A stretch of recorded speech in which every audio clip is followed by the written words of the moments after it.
तारीख होती 5 मे 2005. दुपारची वेळ होती. मला बरोबर 4 वाजता निकाल लागल्याची बातमी कळाली. पण त्याआधी 1 मिनिट म्हणजेच दुपारी 3:59 माझ्या सोबतचे प्रशिक्षणार्थी आणि इतर अधिकारी जे क्लास 1 अधिकारी होते ते मला तुकाराम अशी हाक मारायचे. मात्र 4 वाजता UPSCचा निकाल लागला आणि मी देशात विसावा आल्याचं समजताच एकाच मिनिटात ती हाक तुकाराम ऐवजी तुकाराम सर अशी झाली. 1 मिनिट, फक्त एका मिनिटात आयुष्य बदल. ही गोष्ट आहे एका धडाकेबाज IAS अधिकाऱ्याची. ही गोष्ट आहे वारंवार बदली होणाऱ्या सिंघम डॅशिंग अधिकाऱ्याची. ही गोष्ट आहे लढवय्या तडफदार अधिकाऱ्याची. होय, ही गोष्ट आहे तुकाराम मुंढे साहेबांची. नमस्कार, मी संदीप आणि तुम्ही पाहताय LS मराठी. चला, लेट्स टेक अ ब्रेक. मोबाईलच्या रील्स मधून थोडा वेळ बाहेर पडा आणि पुढली काही मिनिटं कान देऊन ऐका. अमरावतीत संवाद तरुणाईशी हा कार्यक्रम सुरू झाला. मुंडे साहेब स्टेजवर आले, माईक हातात घेतला आणि बोलू लागले. मी आलोय मुळामध्ये आपल्याशी संवाद साधण्यासाठी. संवाद यासाठी म्हणतो की 2005 साली ज्यावेळेस मे महिन्यामध्ये UPSC सिव्हिल सर्व्हिसेसचा फायनल रिझल्ट लागला होता. मला तो दिवस अजूनही आठवतो. 11 मे 2005 या दिवशी तो निकाल लागला होता. आणि त्यावेळेस मी यशोदामध्ये महाराष्ट्र लोकसेवा आयोगामार्फत निवडणूक झाली होती. Maharashtra finance and account service group B याचं ट्रेनिंग घेत होतो. आणि त्या दिवशी निकाल लागल्यानंतर, भारतात विसावा आल्यानंतर सर्वसाधारणपणे 4च्या आसपास मला तो निकाल कळला. आणि 3:59 बरोबर असलेले क्लास 1 अधिकारी, मी क्लास 2 होतो, अगोदर तुकाराम म्हणून हाक मारायचे आणि 4 वाजता सर म्हणून हाक मारायला लागले.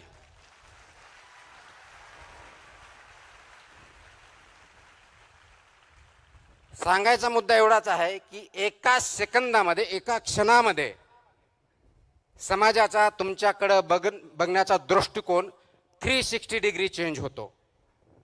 ऐकलत? नाव तेच होतं, माणूस तोच होता, फक्त पदवी बदलली. हा समाज आहे बॉस. पण यातून त्यांनी एक धडा घेतला. पद नाही, काम बोलतं. 1997, 98, 99 मुलाखतीपर्यंत जाऊन अपयश आलं. नोकरी केली, लेक्चरशिप केली, मग 2005 मध्ये घाव मारला आणि तो वर्मी बसला. तुकाराम मुंढेंची ओळख काय? सध्या अन्न आणि औषध प्रशासनाचे आयुक्त. काय सांगावं, उद्या परवा दुसऱ्या खात्याचे आयुक्त म्हणून बातमी यायची. नियम तोडला की कारवाई पक्की, धडाकेबाज कारवाई. म्हणून तर वारंवार बदली. लोक विचारतात, सर पाण्यात राहून मगरीशी वैर का घेता? त्यावर मुंडे थेट उत्तर देतात, माझं मगरीशी वैर नाही, मी सिस्टीमच्या विरोधात नाही, पण जो प्रवाह चाललाय तो योग्य दिशेनं आहे का हेच मी पाहतो. प्रवाहातील ओंडके म्हणून जगण्यापेक्षा प्रवाहाच्या विरोधात उडी मारणाऱ्या माशासारखं जगा. ओंडक्याला अस्तित्व नाही, माशाला आहे. अमरावतीच्या जिल्हाधिकारी कार्यालयात तब्बल 3.5 तास बैठक चालली. चहा आला, पण मुंढेंनी तो परत पाठवला. ज्याला कोणाला चहा घ्यायचा आहे त्यानं बैठकीच्या बाहेर जाऊन चहा घ्यावा. मी इथं चहापानाला आलेलो नाही. मुंढेंनी हे एक वाक्य काय उच्चारलं, बैठकीत पसरली फक्त नीरव शांतता. अमरावतीत मुंडे साहेबांनी सांगेन युक्तीच्या गोष्टी 4 या उक्तीनुसार तरुणाईला असा काही कानमंत्र दिला जो ही तरुणाई कधीच विसरू शकणार नाही. तुम्हालाही ऐकायचंय? अहो मग सांगतो ना, नेक काम में देरी क्यों. Let's take a break. मोबाईलच्या स्क्रीनवरून नजर हटवा आणि मनाच्या पडद्यावर डोकवा. आपण कुठं चाललो आहोत? मोबाईल तुम्ही वापरता की मोबाईल तुम्हाला 7 ते 9 तास स्क्रीन टाइम, त्यातून काय हाती लागतं? तुलना, न्यूनगंड आणि ताण. यश हे काही रील नाही, ते अनेक अपयशानंतर येत असतं. ज्ञान खिशात आलं म्हणून विवेक हरवू नका. AI न उत्तर दिलं की झालं असं म्हणून सोडून देऊ नका. ते योग्य की अयोग्य हे ठरवण्याची क्षमता तुमच्यात निर्माण करा.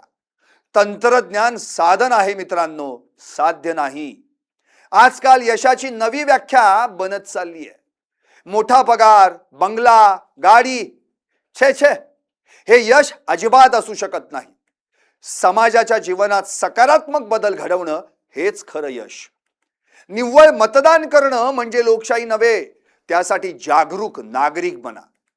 मोठा आवाज नाही तर मोठा विचार समाज घडवतो, हे लक्षात ठेवा. सरतेशेवटी त्यांनी सांगितलेला एक विचार तर जबरदस्त होता. आजची तरुण पिढी आळशी नाही, ती देश घडवणारी पिढी आहे. फक्त प्रश्न सोडवणं बाकी आहे. आणि आता जाता जाता मुंडे साहेबांनी सांगितलेला एक किस्सा तेवढा सांगतो आणि थांबतो. 2005 मध्ये UPSC नंतर ते अमरावतीत आले होते.